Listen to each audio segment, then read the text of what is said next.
Maman a hurlé, tu es ingrate. Sors d'ici et ne reviens jamais. Alors, je l'ai fait. C'était il y a 6 mois. Aujourd'hui, alors que je suis enfin en paix dans mon appartement, mon père m'envoie un texto. Pourquoi tu ne paies plus le crédit? Je leur ai répondu. Et ma réponse les a complètement détruits. Me voilà. 6 mois plus tard. Je suis assise sur mon canapé, dans mon appartement à Lille. Le soleil de fin d'après-midi traverse les grandes fenêtres de mon salon, illuminant la poussière qui danse dans les rayons.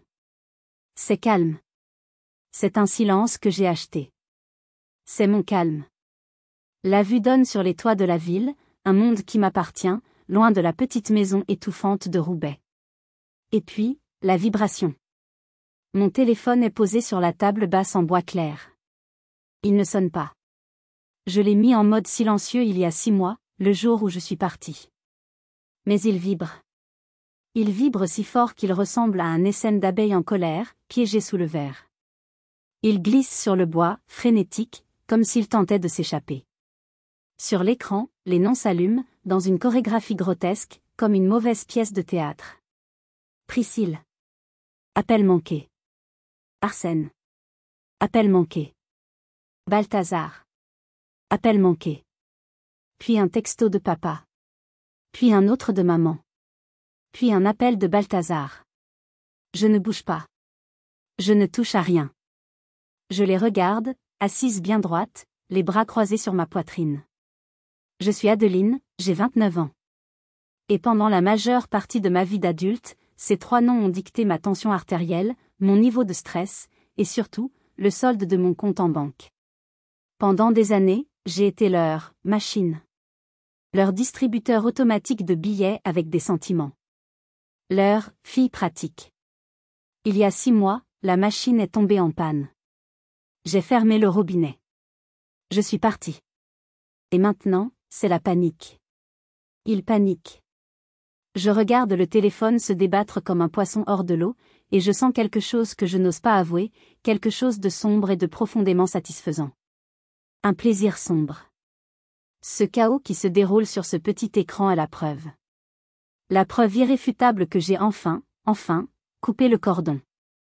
Qu'ils n'ont plus de prise sur moi. Je m'appelle Adeline. Je suis gestionnaire de la chaîne d'approvisionnement pour une grande chaîne d'hypermarchés. Mon travail consiste à anticiper les risques. Les grèves, les tempêtes, les ruptures de stock, les pandémies. Je suis payé pour voir venir les catastrophes, pour mettre en place des plans B, C et D. Je gère le chaos. Et pourtant, j'ai mis 29 ans à voir venir la plus grande catastrophe de ma vie, ma propre famille. J'ai mis 29 ans à comprendre que j'étais la seule à ne pas avoir de plan de secours. Avant de plonger dans cette folie, dites-moi d'où vous m'écoutez. Quelle ville? Quel pays? Et quelle heure est-il chez vous? J'ai l'impression que nous allons passer un long moment ensemble, et je me sens moins seule en sachant que vous êtes là, à m'écouter. Je n'ai pas touché le téléphone. Pas tout de suite. Je les ai laissés mariner dans leur propre panique. J'ai préparé un thé. J'ai regardé le soleil se coucher sur l'île. Ils ne m'appelaient pas parce que je leur manquais. Ils ne s'excusaient pas. S'ils appelaient, c'était pour une seule raison, le distributeur de billets était fermé. Ils pensaient que c'était une simple panne, que la machine avait besoin d'être secouée. Mais ce qu'ils ignoraient, c'est que j'avais changé la serrure. Et ils ne savaient pas encore ce que j'allais découvrir. Ils ne savaient pas que leur cauchemar ne faisait que commencer. Pour que vous compreniez le chaos d'aujourd'hui, il faut revenir en arrière. Loin en arrière. Il faut comprendre la dynamique de notre famille, qui vit dans cette petite maison ouvrière à Roubaix. Une maison que je détestais, avec ses murs imprégnés de l'odeur de vieux choux et de déception. Il y a Balthazar, mon frère aîné. Il a 33 ans. Balthazar, c'est l'artiste. C'est le fil en or. Celui qui est trop sensible pour ce monde. Balthazar a abandonné les beaux-arts parce que les professeurs, je cite, bridaient sa créativité. La vérité, c'est qu'ils lui demandaient d'être à l'heure. Il a ensuite été licencié de 3 emplois différents. Un libraire? Le patron était un fasciste qui n'aimait pas mes suggestions de classement. Un serveur? Le contact client m'épuise spirituellement. À 33 ans, Balthazar vit donc chez mes parents. Il ne paie pas de loyer. Il ne fait pas les courses. Il ne fait pas le ménage. Il passe ses journées dans sa chambre d'adolescent, à construire sa marque personnelle en tant que coach de vie, sur Instagram, devant ses 200 abonnés, dont la moitié sont des faux comptes russes. Quand il a ramené sa dernière petite amie à la maison, maman a gloussé, en lui servant une part de gâteau spécial qu'elle avait faite juste pour lui. Il est tellement charismatique. Il réussira. Il a juste besoin de temps. Et puis, il y a moi. Adeline. 29 ans. La fille sérieuse. La fille pratique. Celle sur qui on peut compter. Je n'ai jamais été sensible, ni artiste. J'étais juste fiable. J'ai travaillé depuis l'âge de 16 ans, chez le boulanger, pour payer mes livres. J'ai décroché une bourse pour mon école de commerce, parce que je savais que mes parents ne paieraient jamais pour moi. Payer des études? Tu vises trop haut, Adeline. Trouve un petit travail, ce sera bien. J'ai enchaîné les stages non payés et les petits boulots, dormant 4 heures par nuit. Aujourd'hui, j'ai un poste à haute responsabilité à Lille. Je gère des millions d'euros de marchandises. Je travaille 60 heures par semaine, parfois plus. Quand j'ai annoncé ma première promotion, mon père, Arsène, a levé les yeux de son journal et a dit « Ah, c'est bien. Tu passeras tondre la pelouse ce week-end ? L'herbe est haute. » Ma réussite n'a jamais été célébrée. Elle était attendue. Elle était normale. J'étais le pilier. Et un pilier, ça ne se plaint pas. Un pilier, ça soutient, c'est fait pour ça. Balthazar, lui, était la décoration. Précieuse, fragile, et incroyablement coûteuse. Maman disait toujours, Balthazar, il a besoin de nous. Il a besoin de temps. Il est si sensible. Et papa ajoutait, Adeline, elle s'en sortira toujours. Elle est forte. Forte. J'ai appris à détester ce mot. Forte, ce n'était pas un compliment. C'était une condamnation. C'était une cage. Forte signifiait que je n'avais pas besoin d'amour, seulement de responsabilité. Forte signifiait que je n'avais pas le droit d'être fatiguée, d'être triste, d'avoir peur. Forte signifiait que je devais porter le poids de Balthazar, en plus du mien. L'amour, chez nous, avait un prix. Et j'étais la seule à devoir le payer. Ils ont créé un monstre par paresse, mon frère. Et ils ont fait de moi une esclave par habitude. Mais même moi, à l'époque, je ne savais pas jusqu'où cet esclavage irait. Je ne savais pas que, forte, signifiait que je devais payer pour le simple droit d'exister. L'esclavage financier a commencé doucement. C'est toujours insidieux, ces choses-là. Ça ne commence jamais par « donne-nous la moitié de ton salaire ». Non. Ça commence par des petites choses. Une fois installée à Lille, avec mon premier vrai salaire, les appels ont commencé. Adeline, chérie, on est un peu juste pour les charges de copropriété ce mois-ci. C'était maman, Priscille, avec sa voix tremblante, cette voix de petite fille fragile qu'elle réservait aux demandes d'argent. J'ai fait un virement. Juste cette fois. Puis, c'était papa, Arsène. Balthazar a eu un petit accident avec la voiture. Rien de grave, la tôle. Mais l'assurance. Tu comprends. Il est tellement secoué. Le pauvre. J'ai payé.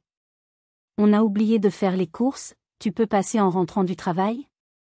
J'arrivais de Lille, après 10 heures de travail, épuisée, les bras chargés de sacs.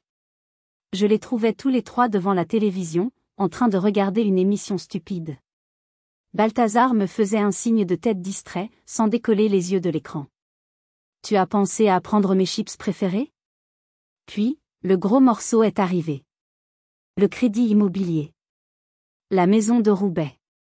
C'est juste temporaire, Adeline, m'a assuré papa, l'air grave, la main sur le cœur. J'ai eu des imprévus avec les impôts. On a pris du retard. Juste quelques mois, pour qu'on se remette à flot. Je te le jure.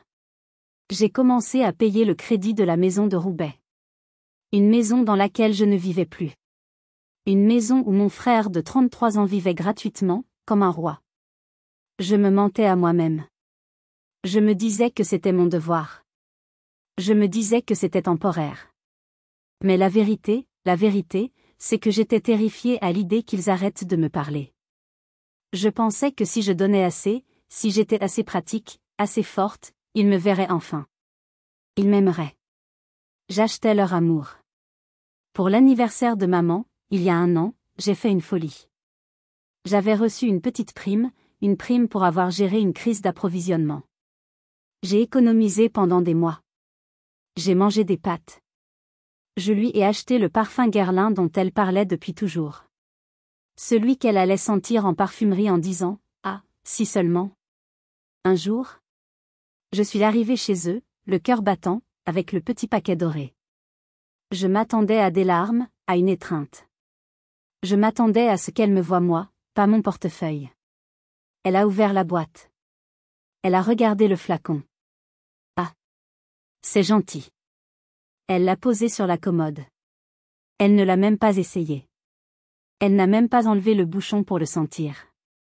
Dis-moi, chérie, a-t-elle enchaîné, en se tournant vers moi, son sourire de circonstance déjà disparu, remplacé par son masque d'inquiétude financière. Puisque tu es là, tu as pensé au virement pour la facture d'électricité ? J'ai reçu un rappel. Il menace de couper. Ce serait terrible pour Balthazar, il a besoin d'Internet pour son projet. Je suis repartie à Lille ce soir-là, sans un mot. J'ai pleuré tout le trajet. J'ai compris. Le parfum est resté sur cette commode, dans sa boîte, prenant la poussière pendant des mois. Je n'étais pas leur fille. J'étais leur plan de redressement financier. J'étais la solution à leurs problèmes d'adultes irresponsables. Je payais. Je continuais de payer, en serrant les dents, morte à l'intérieur, espérant acheter un amour qui n'était pas à vendre. Et pendant ce temps, ils préparaient le coup suivant. Une trahison si profonde, si calculée, qu'elle a failli me briser. C'était il y a 7 mois. Mon travail est ma fierté. C'est la seule chose que j'ai construite par moi-même, la seule chose qu'ils ne pouvaient pas toucher. J'étais en lice pour une promotion majeure, directrice logistique adjointe pour toute la région Nord. Plus de responsabilités, oui, mais aussi un salaire qui, enfin, me permettrait de respirer. Un salaire qui m'aurait peut-être permis je ne sais pas, de commencer à économiser pour moi. Mon travail, c'est d'anticiper le chaos. Et ce mois-là, c'était le chaos. Nous étions en pleine crise. Une grève surprise au port de Dunkerque avait bloqué des millions d'euros de marchandises. Les supermarchés criaient. Mes patrons criaient. Les camions étaient bloqués. Je travaillais 70 heures par semaine. Je dormais littéralement à mon bureau, sur un matelas de fortune. J'étais épuisée, cernée, mais je tenais bon. J'avais trouvé une solution logistique complexe pour dérouter tous les camions par la Belgique, en négociant en pleine nuit avec des transporteurs anversois. J'allais sauver la situation. J'étais sur le point de réussir. Au milieu de ce cauchemar professionnel, j'ai reçu la nouvelle de ma direction. La promotion était pour moi. J'allais l'avoir. Dès la fin de la crise, le poste était à moi. J'étais si heureuse, si fière. J'ai pleuré de soulagement dans les toilettes du bureau. Et bêtement, stupidement, j'ai fait ce qu'une fille fait. J'ai appelé ma mère. J'avais besoin de partager ça. J'avais besoin qu'elle soit fière. Maman. J'ai eu la promotion. Je vais être directrice adjointe. J'attendais des félicitations, des cris de joie. Il y a eu un long silence. Si long que j'ai cru que la ligne avait coupé. Puis, oh. C'est beaucoup de travail, non? Tu ne penses pas que tu en fais trop? Tu vas être encore plus fatigué. J'ai ri, un rire nerveux qui s'est étranglé dans ma gorge. C'est une bonne nouvelle, maman. C'est ce que je voulais. Oui, bien sûr, a-t-elle dit, sa voix plate. Bon, je te laisse, Balthazar a besoin de l'ordinateur pour son coaching. On en reparle. Elle a raccroché. 1 semaine plus tard. La crise de Dunkerque était maîtrisée. J'avais réussi. J'attendais la confirmation de ma promotion. Ma patronne, Madame Dubois, m'a appelé dans son bureau. Elle avait l'air gênée. Inquiète. Adeline, asseyez-vous. J'ai reçu un appel. Un appel plutôt inhabituel. Mon cœur s'est serré. Un problème avec les livraisons? Non. C'était votre mère. Priscille. J'ai cru que j'allais vomir. L'air m'a manqué. Ma mère? Elle m'a appelé, continua Madame Dubois, en me regardant par-dessus ses lunettes. Elle m'a dit qu'elle s'inquiétait beaucoup pour vous. Qu'elle vous trouvait au bord de la rupture. Elle a parlé de stress personnel extrême, des obligations familiales écrasantes, et que vous n'étiez pas stable en ce moment. Je suis devenue blanche. Je me tenais à mon siège. Franchement, Adeline, elle a même insinué que vous alliez bientôt devoir partir pour fonder une famille et que ce poste serait trop pour vous. Le sol s'est ouvert sous mes pieds. Au moment où je me battais le plus dans ma carrière, ma propre mère avait appelé ma patronne pour me saboter. Pour me faire passer pour instable. Pour insinuer que j'étais une mauvaise employée. Pourquoi? J'ai confronté Priscille ce soir-là, au téléphone. Je tremblais de rage. Sa voix était calme. Terriblement calme. Mais chérie, je m'inquiétais pour toi. C'est trop de pression. Tu es si fragile. Et puis, nous avons besoin de toi, stable. Tu comprends. Pour nous aider. Pour la famille. Stable. Stable pour continuer à payer leurs factures. Elle a saboté ma carrière, mon avenir, mon unique échappatoire, pour sécuriser son revenu. Honnêtement, qu'auriez-vous fait à ma place? L'auriez-vous pardonné? L'auriez-vous rayé de votre vie sur le champ? Dites-le moi dans les commentaires, parce que à ce moment-là, j'étais complètement perdue. Ma promotion a été reportée indéfiniment. Madame Dubois m'a dit, prenez du temps pour vous, Adeline. C'était la formule polie pour « vous n'aurez jamais ce poste ». J'ai perdu des milliers d'euros de salaire potentiel. J'ai perdu la confiance de ma hiérarchie. Mais j'ai gagné quelque chose. La certitude. La certitude qu'ils n'étaient pas juste négligents ou égoïstes. Ils étaient mes ennemis. Et ils ne le savaient pas encore. La semaine suivante, j'étais un fantôme. J'allais au travail, je faisais mon boulot, mais la lumière s'était éteinte. Le report de ma promotion était un licenciement déguisé. Je le savais. Tous mes efforts, toutes mes nuits blanches, anéanties. Ma patronne me regardait différemment. Avec pitié. C'était pire que tout. Et la cause de tout ça? Elle était à Roubaix, à 20 minutes de là, probablement en train de regarder la télé et de se plaindre que Balthazar avait besoin de nouveaux vêtements. J'ai fait le trajet de 20 minutes entre Lille et Roubaix. 20 minutes qui m'ont semblé durer des heures. J'étais en colère. Une colère froide, dure comme un diamant. J'allais leur dire. J'allais leur dire que c'était fini. Que je savais ce que maman avait fait. Plus d'argent. Plus de crédit. Plus rien. Et pourtant, par pure habitude, par conditionnement, je me suis arrêtée au supermarché en chemin. J'ai acheté du lait, du pain, du jambon. J'ai même pris les chips préférés de Balthazar.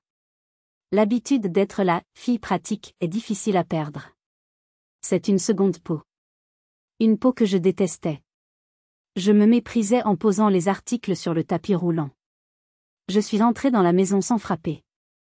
C'était encore chez moi, techniquement. Je payais pour ces murs. Et ils m'attendaient. L'odeur de vieux ragoût flottait dans l'air. Ils étaient tous les trois dans le salon. Priscille, Arsène, Balthazar. Assis en arc de cercle, face à la porte d'entrée. Pas de télé. Pas de sourire. Une embuscade. Un tribunal. J'ai à peine posé les sacs sur le plan de travail de la cuisine. Salut. Adeline. Il faut qu'on parle. C'était Arsène. Son ton était grave, le ton du père de famille qu'il utilisait pour les discussions familiales. Des discussions qui étaient toujours des monologues sur l'argent. Nous avons réfléchi, a dit Priscille, en se levant. Elle croisait les bras, le menton levé. L'agresseur qui se faisait passer pour la victime. Nous pensons qu'il est temps que tu contribue davantage. J'ai cligné des yeux. J'ai cru avoir mal entendu. Le monde s'est arrêté. Pardon? Tu gagnes bien ta vie, maintenant, a dit Arsène, en s'avançant. Tu vis seul dans ton grand appartement à Lille, tu dépenses ton argent comme tu veux. Tu te paies des luxes. Pendant ce temps, nous, ici, on se serre la ceinture. Se serrer la ceinture? J'ai regardé le nouveau jeu vidéo encore sous blister sur la table basse, à côté des pieds de Balthazar. Je n'en croyais pas mes oreilles. Je paie déjà votre crédit immobilier. La totalité. Priscille a eu un rire méprisant. Un petit PFF qui m'a glacé le sang. Oh, ça. C'est la base. C'est à peine quelque chose. Mais les factures, l'électricité, l'eau, la nourriture. Balthazar a des besoins. Ces projets coûtent cher. Balthazar, vautré sur le canapé, a levé les yeux de son téléphone. Il a souri en coin. Ouais, petite sœur. C'est que de l'argent, après tout. Faut bien aider la famille. Il ne savait pas. Il ne savait pas que je savais pour la promotion. Il ne savait pas qu'il venait de poignarder une femme qui était déjà à terre. Il pensait que j'étais la même vieille Adeline, celle qu'on pouvait presser encore et encore, jusqu'à la dernière goutte. Il ne pouvait pas se tromper davantage. La bombe était armée. Et il venait d'allumer la mèche. Le sang a quitté mon visage. Je suis devenu glacial. J'ai regardé Balthazar, son sourire suffisant. J'ai regardé mon père, son air faussement grave. J'ai regardé ma mère. La femme qui m'avait donné la vie et qui avait passé les 7 derniers mois à me la reprendre. La mère qui avait détruit ma carrière une semaine plus tôt. Plus? J'ai demandé. Ma voix était un simple murmure. Un souffle. Vous voulez plus? On ne veut pas plus, a dit Arsène, en commençant à s'énerver devant mon manque d'enthousiasme. On veut ce qui est juste. On veut que tu prennes enfin tes responsabilités. Si tu étais une bonne fille, une fille reconnaissante, tu t'occuperais de tes parents. Et là, j'ai explosé. La colère froide a disparu, remplacée par un feu. Un incendie. Mes responsabilités? J'ai hurlé. Les sacs de courses que je tenais encore sont tombés de mes mains. Des pommes ont roulé sur le sol. Vous osez me parler de responsabilité? J'ai pointé un doigt tremblant vers Priscille. Toi. Tu as appelé ma patronne. Tu as appelé Madame Dubois. Le visage de Priscille a changé. La surprise. La panique. Elle était prise. Arsène m'a regardé, confus. De quoi elle parle? Elle m'a saboté. J'ai crié, les larmes de rage montant, brouillant ma vue. Elle a détruit ma promotion. Elle a dit que j'étais instable. Elle a dit que j'allais fonder une famille. Arsène a regardé sa femme. Priscille? Elle l'a fait. J'ai continué. Pour que je ne gagne pas plus d'argent. Pour que je reste stable. Pour que je continue à payer pour elle lui. J'ai désigné Balthazar, qui me regardait maintenant avec de grands yeux. Arsène a balayé l'air, mal à l'aise. Ce n'est pas le sujet. Le sujet, c'est l'argent. C'est totalement le sujet. C'est toujours le sujet. J'ai attrapé mon sac à main sur la chaise. C'est fini. Vous entendez? C'est terminé. Plus un centime. Plus jamais. Je me suis dirigé vers la porte. C'est là que Priscille s'est levée. Son visage était rouge de fureur. Pas de honte.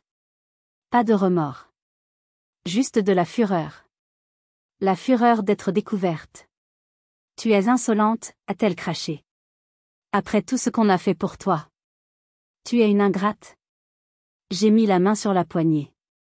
Si tu franchis cette porte, Adeline. Sa voix était venimeuse, sifflante. Si tu nous tournes le dos maintenant. Alors sors d'ici et ne reviens jamais. Tu m'entends? Jamais.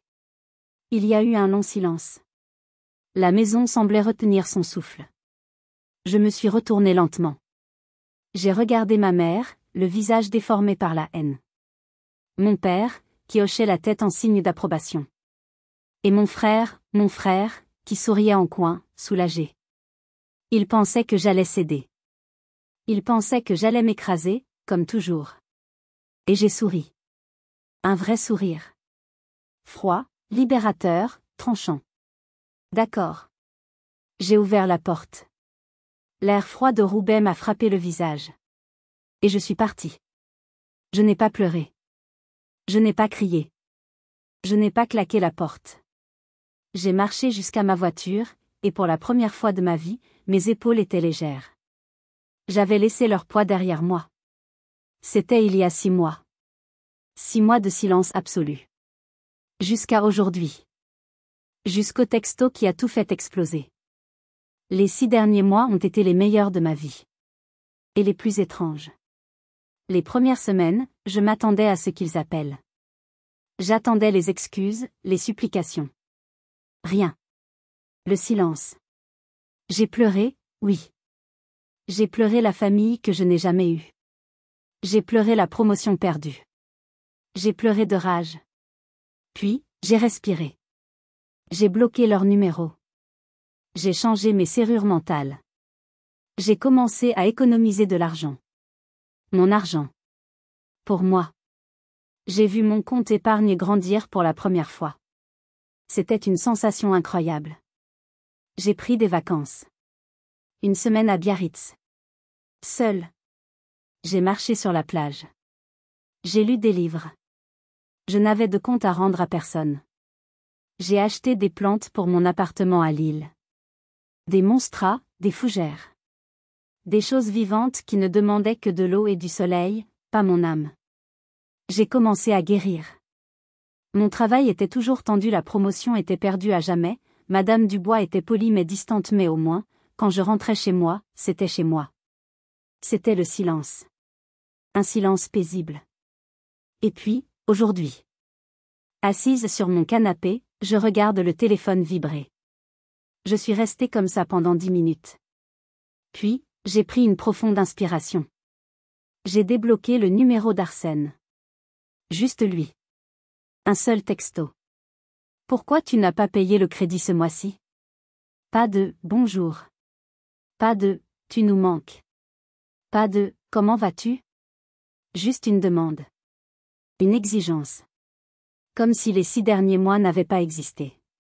Comme si j'étais juste une employée en retard sur un paiement.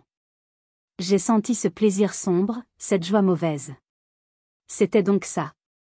C'était le temps qu'il leur avait fallu. 6 mois. 6 mois pour que les conséquences de leurs actes les rattrapent. Mes doigts ont tremblé. Pas de peur. De joie. J'ai tapé une réponse. Simple. Courte. Oh, je pensais que je n'étais plus la bienvenue. J'ai appuyé sur « Envoyer ». Je n'ai même pas eu le temps de poser le téléphone. Il n'a pas vibré. Il a explosé. BZZZZT. BZZZZT.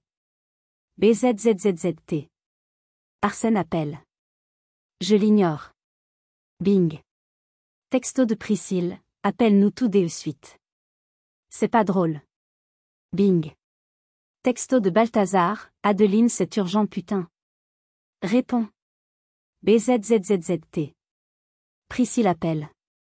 Je l'ignore. Bing. Texto d'Arsène, ce n'est pas une blague, Adeline. La banque a appelé. J'ai ri. Un rire aigu, un peu fou. Ils avaient eu 6 mois. 6 mois pour que Balthazar, 33 ans, trouve un travail. N'importe quel travail. 6 mois pour qu'ils vendent cette maison trop grande. 6 mois pour devenir des adultes responsables. Mais non. Ils n'avaient rien fait. Ils avaient attendu. Pourquoi? Parce que j'avais toujours été la solution. J'avais toujours été leur filet de sécurité. Ils pensaient que j'allais craquer. Que j'allais revenir en rampant, en suppliant leur pardon. Et que j'allais payer. Mais cette fois, la solution avait changé. Le filet de sécurité était parti. Ils étaient désespérés. Ils étaient en panique. Mais ils ne savaient pas encore à quel point leur situation était grave. Et honnêtement, moi non plus. Si vous êtes arrivé jusqu'ici, laissez un commentaire pour nous dire ce que vous auriez fait à la place d'OP. Vous pouvez aussi écrire simplement le chiffre 1 pour montrer que vous suivez encore. Et dites-nous, vous regardez cette histoire depuis quelle région ou quel pays? J'ai laissé le téléphone se déchaîner. J'avais besoin de comprendre ce qui se passait dans ma tête. La colère était là, oui. Puissante. Mais il y avait autre chose. La bonne fille, en moi, celle qu'ils avaient élevée, celle qu'ils avaient conditionnée pendant 29 ans, n'était pas morte. Elle était juste blessée. J'ai lu les textos en rafale. Maman, la banque a appelé. Le Crédit Agricole. On est en retard. Il parle de saisie. C'est de ta faute. Papa, Adeline, je t'en supplie. Réponds. On peut perdre la maison. Notre maison. Balthazar, sérieux, tu fais ça juste par fierté? Tu vas les laisser perdre la maison? T'es égoïste. Et je l'avoue. J'ai failli craquer. La culpabilité. C'est une arme puissante.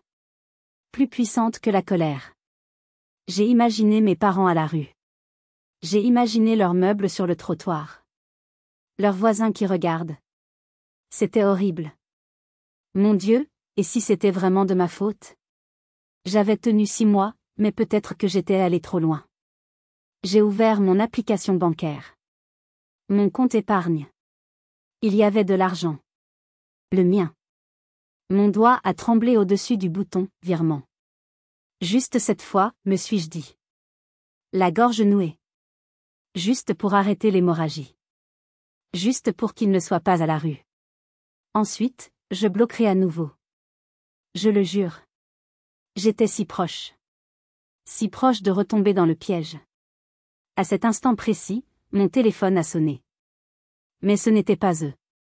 C'était Magali. Ma collègue. Mon amie. La seule personne à qui j'avais tout raconté, un soir où j'avais trop bu. J'ai décroché, la voix brisée. Magali? Adeline? Qu'est-ce qui se passe? Tu as l'air? J'ai craqué. J'ai tout déballé, en sanglotant. Les appels, la panique, la maison, la saisie, la culpabilité. Je crois que je vais payer, Mag. Juste cette fois. Il y a eu un silence. Puis la voix de Magali, dure comme de l'acier. Adeline, non. Ferme cette application. Tout de suite. Mais Magali, ils vont être à la rue. Et alors? Ils l'auront cherché. Ils te manipulent. Comme ils l'ont toujours fait. Adeline, qu'est-ce que tu fous? Après ce qu'ils ont fait à ta carrière? Tu ne leur dois rien. N'envoie pas un centime. Tu m'entends? Pas un centime avant de savoir ce qui se passe vraiment. Appelle la banque. Maintenant. La colère de Magali a éteint ma culpabilité. Elle avait raison. J'étais faible. J'ai raccroché. J'ai respiré. J'ai cherché le numéro du Crédit Agricole. J'ai appelé. J'ai pris ma voix la plus douce, la plus professionnelle. La voix de la fille concernée. Bonjour, je vous appelle au sujet du prêt immobilier de mes parents, Arsène et Priscille. J'aidais avec les paiements, mais j'ai dû m'arrêter il y a quelque temps. Ils semblent paniqués. Je voulais juste vérifier le statut du compte. Après les vérifications d'usage, la dame m'a mis en attente. La musique d'ascenseur était insupportable. Puis elle est revenue. Alors, madame? Je vois le dossier. Le compte, attendez, oui. Il est en défaut de paiement. Je sais, ai-je dit. Depuis que j'ai arrêté il y a 6 mois, j'imagine? Il y a eu un silence. Non, madame, a dit la femme, et sa voix était prudente. Le compte présente des impayés depuis, près de 8 mois. Mon cerveau a gelé. J'ai failli lâcher le téléphone. 8 mois. J'ai répété, stupidement. Oui? Oui, madame. Le premier impayé date d'il y a presque 8 mois. Je suis partie il y a 6 mois. J'ai fait le calcul. 1 fois. 2 fois. Cela signifiait qu'ils avaient arrêté de payer le crédit 2 mois avant que je parte. Pendant 2 mois, ils avaient empoché l'argent que je leur envoyais pour le crédit. Ils me volaient. Et la réalisation m'a frappé comme un coup de poing, l'embuscade. La scène où ils m'avaient demandé plus d'argent. C'était pendant qu'ils me volaient déjà. Ma colère est devenue froide. J'avais les preuves. J'avais les dates. Le jeu venait de changer. Et j'allais le terminer. J'ai remercié poliment la dame de la banque et j'ai raccroché. Je suis resté immobile pendant 1 minute entière. Le puzzle venait de s'assembler. La trahison de ma promotion n'était que la partie émergée de l'iceberg. Ils me volaient activement, sciemment, depuis des mois. L'embuscade n'était pas une demande désespérée, c'était une tentative d'extorsion. J'ai respiré. Ma panique avait disparu. Ma culpabilité était partie. Il ne restait qu'une chose, une clarté froide et tranchante. J'ai décidé d'appeler Balthazar en premier. Le maillon faible. Le fil en or. Il a décroché à la première sonnerie. Enfin, a-t-il hurlé, sans même dire bonjour. Tu dois arranger ça. Maman est en larmes. Tu dois payer. Tu te rends compte? Bonjour, Balthazar, ai-je dit, ma voix si calme, si posée, qu'elle m'a surprise moi-même. Question rapide. Où est passé l'argent que j'ai envoyé ces 8 derniers mois? Silence. Un silence total. J'ai entendu sa respiration sifflante. Quoi? De quoi tu parles? J'en sais rien, moi. La banque, Balthazar. Je viens de les appeler. Ils disent que le crédit n'est plus payé depuis 8 mois. Or, je suis parti il y a 6 mois. Fais le calcul, génie. Tu étais là quand ils m'ont demandé plus d'argent, n'est-ce pas? J'ai entendu son souffle se couper. Je sais pas. C'est pas mes affaires, ça. C'est papa et maman. C'est leurs histoires. Oh, je vois. Tu vis là-bas, tu manges leur nourriture, tu utilises leur électricité, tu profites de l'argent qu'ils me volent, mais ce ne sont pas tes affaires? Pratique. Vraiment pratique. Tu ne comprends pas, a-t-il commencé à s'énerver, retrouvant un peu de contenance. Ils avaient des choses à payer. Des dettes. Comme quoi, Balthazar? Ton abonnement de jeux vidéo? Les factures de téléphone de tes projets? Arrête. Tu dois juste payer. T'es égoïste, a-t-il crié, avant de raccrocher. À cet instant précis, un autre appel est entré. Priscille. Ma mère. La grande actrice. J'ai basculé l'appel. Je n'ai même pas eu le temps de dire bonjour. Adeline. Comment oses-tu? Sa voix était une sirène. Une plainte stridente. Comment oses-tu nous faire ça? Nous tes parents. Nous jeter à la rue. Bonjour, maman, ai-je dit, toujours sur ce ton glacial. Vous me hurlez dessus parce que j'ai arrêté de payer, ou parce que je viens de découvrir que vous me volez depuis 8 mois? Le silence à l'autre bout du fil a été assourdissant. Plus un son. Puis, elle a essayé de nier. Je ne sais pas de quoi tu parles. C'est la banque qui se trompe. C'est une erreur. La banque ne se trompe pas, maman. Les relevés de compte ne mentent pas. Vous avez empoché l'argent. Vous m'avez volé. Et là, le vrai visage est apparu. Le déni s'est transformé en justification. La victime s'est transformée en furie. Alors, a-t-elle craché, sa voix remplie de venin. On avait besoin de cet argent. On avait des dettes. Et Balthazar?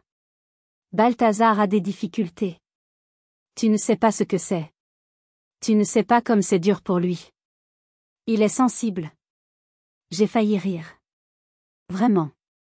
Prise en flagrant délit de vol, sa seule défense était de protéger son fils en or de 33 ans. Pas un mot d'excuse. Pas un mot de honte. Juste. Balthazar. Donc, ai-je dit lentement, en savourant chaque mot. Vous avez volé votre fille, celle qui vous maintenait à flot, celle dont vous avez saboté la carrière, pour donner à votre fils, celui qui vous coule. C'est bien ça? Tu es un monstre, a-t-elle hurlé. Sans cœur. Ingrate. Non, maman. Je suis juste celle qui a arrêté de payer la fête. Elle m'a raccroché au nez. Mais ce n'était pas fini. Oh non. Le chef de famille, elle est entrée en scène. Le grand final. Le téléphone a sonné presque immédiatement. Arsène. Papa. J'ai décroché. Adeline. Sa voix était calme. Le calme menaçant qu'il utilisait quand il était furieux. Le calme du patriarche qui allait remettre de l'ordre. Papa. Ta mère est bouleversée. Tu dépasses les bornes. C'est moi qui dépasse les bornes, ai-je demandé, ma voix dangereusement douce. C'est moi qui ai volé ma famille pendant des mois? C'est moi qui ai saboté la carrière de ma propre fille? Il a ignoré ça. Un professionnel. Écoute. On a fait des erreurs. D'accord? Ta mère s'est inquiétée pour toi, elle a été maladroite. On a eu des difficultés financières. Mais ce n'est pas le moment de remuer le passé. La banque va saisir la maison. On a juste besoin que tu nous aides. Juste ce mois-ci. Pour calmer la situation. Ce mois-ci? J'ai ri. Un rire sec. Vous êtes en défaut de paiement depuis 8 mois. 8. Vous pensez qu'un seul paiement va calmer la situation? Ils veulent la totalité, papa. Des milliers et des milliers d'euros. Le montant que vous m'avez volé, et plus encore. Il y a eu un silence. Ils n'avaient pas pensé à ça. Ils pensaient vraiment que j'étais stupide. Alors tu dois nous les donner, a-t-il dit, sa voix perdant de son assurance.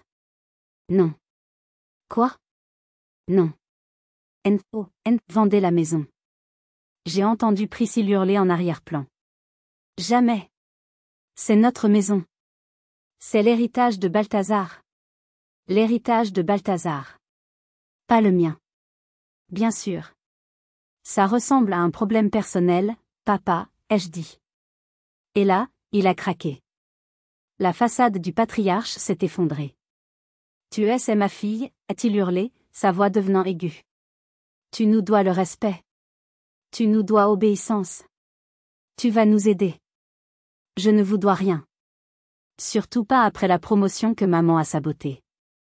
Surtout pas après l'argent que vous m'avez volé. C'est fini. Adeline? Non. J'ai raccroché. Mon cœur battait à tout rompre. J'avais tenu bon. J'avais les mains qui tremblaient, mais j'avais tenu bon. Le téléphone a sonné. Encore. Arsène. J'ai décroché. J'allais lui dire de ne plus jamais m'appeler. Mais la voix que j'ai entendue était différente. Elle était brisée. Elle était faible. Adeline, s'il te plaît. C'était la première fois de ma vie que j'entendais mon père supplier. On a fait une erreur. D'accord? On a merdé. J'ai merdé. Je suis désolée. C'était nouveau. Je suis désolée. Ces mots, dans sa bouche. S'il te plaît. Ne nous laisse pas perdre la maison. C'est tout ce qu'on a. C'est la maison où tu as grandi. Je t'en supplie. On te remboursera. Je te le jure. Je trouverai un travail. Balthazar trouvera un travail. Un instant. Un tout petit instant. J'ai failli céder. La bonne fille a levé la tête. Mais j'ai ri. Un rire sec, amer. Les promesses. Toujours les promesses. Non, papa. Ce n'est plus mon travail de réparer vos erreurs. C'est fini. J'ai raccroché. Le téléphone a continué de sonner. Je l'ai regardé. J'avais gagné. N'est-ce pas? Alors pourquoi est-ce que je me sentais si étrangement vide? J'ai éteint le téléphone. Complètement. Pas de vibreur. Éteint. Je me suis levée, je me suis servi un grand verre d'eau. Mes mains tremblaient. Je me suis assise sur mon canapé. Le silence. Le silence parfait de mon appartement lillois. J'étais libre. J'avais gagné. J'avais tenu tête au dragon. J'avais survécu. Alors, pourquoi est-ce que je me sentais si mal? La « bonne fille » n'était pas morte. Elle était blessée, mais elle était toujours là. Elle me murmurait à l'oreille, avec la voix de ma conscience. Tu viens de condamner tes parents à la rue. C'est ta mère. C'est ton père. Tu es un monstre. Il a dit « je suis désolé ». Il n'avait jamais dit ça. J'ai repensé à la voix brisée de mon père. Je t'en supplie. J'ai repensé à l'époque où j'étais petite, avant que Balthazar ne devienne le centre de l'univers, avant que l'argent ne devienne tout. J'ai repensé à mon père m'apprenant à faire du vélo dans la ruelle derrière la maison. J'ai repensé à ma mère me lisant une histoire, sa voix douce.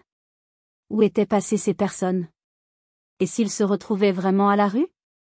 C'étaient mes parents, après tout. La culpabilité m'a submergée. C'était une vague noire, gluante, étouffante. Peut-être que Magali avait tort. Peut-être que j'étais vraiment un monstre. Une fille sans cœur. J'ai regardé mon téléphone éteint. J'ai lutté contre moi-même pendant 10 minutes. 10 longues minutes où j'ai refait le match dans ma tête. Puis, j'ai craqué. Je l'ai rallumé. J'allais les appeler. J'allais leur proposer un plan. Pas tout payer. Mais peut-être, un prêt. Un contrat. Quelque chose. J'allais. Le téléphone s'est allumé. Les notifications ont afflué. 10 appels manqués. 5 messages vocaux. Et un nouveau message. Un message de Balthazar. Envoyé il y a 10 minutes. Pendant que je luttais avec ma conscience. Ce n'était pas un appel à l'aide. Ce n'était pas une excuse. C'était une photo. Une photo de lui. Balthazar. Lunettes de soleil sur le nez, faisant un signe, pise, avec les doigts, une grimace arrogante sur le visage. À côté d'un scooter. Un Peugeot Métropolis rouge vif, flambant neuf. Un de ces scooters à 3 roues qui coûtent une fortune. Plusieurs milliers d'euros. En dessous de la photo, une légende. Je viens de me faire ce petit plaisir. Vroom vroom. Dommage que tu ne puisses pas te réjouir de mon nouveau projet, petite sœur. L'air a quitté mes poumons. J'ai eu la nausée. J'ai regardé la photo. Le scooter. Mon argent. L'argent du crédit immobilier. L'argent pour lequel j'avais travaillé 70 heures par semaine. L'argent pour lequel ma carrière avait été sabotée. Il n'avait pas volé cet argent pour survivre. Il n'avait pas volé pour payer des dettes urgentes. Il l'avait volé pour lui acheter un jouet. Le parfum que je lui avais offert avait été ignoré, posé sur une commode. Mais l'argent que j'avais gagné à la sueur de mon front, était devenu son scooter. Toute culpabilité. Toute hésitation. Toute pitié. Tout s'est évaporé. Remplacé par, du vide. Un vide froid. C'était la réponse dont j'avais besoin. La preuve finale. J'ai regardé la photo du scooter rouge pendant une longue minute. J'ai zoomé sur le sourire suffisant de Balthazar. Puis, j'ai cliqué sur son nom. Et j'ai appuyé sur « Bloquer ce contact ». Puis j'ai fait défiler jusqu'à « Priscille ». J'ai appuyé sur « Bloquer ce contact ».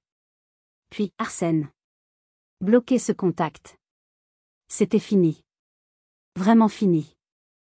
Aujourd'hui, nous sommes 1 an plus tard. Je suis toujours à Lille. J'ai fini par obtenir une promotion dans une autre entreprise, une entreprise concurrente qui m'a accueilli à bras ouverts.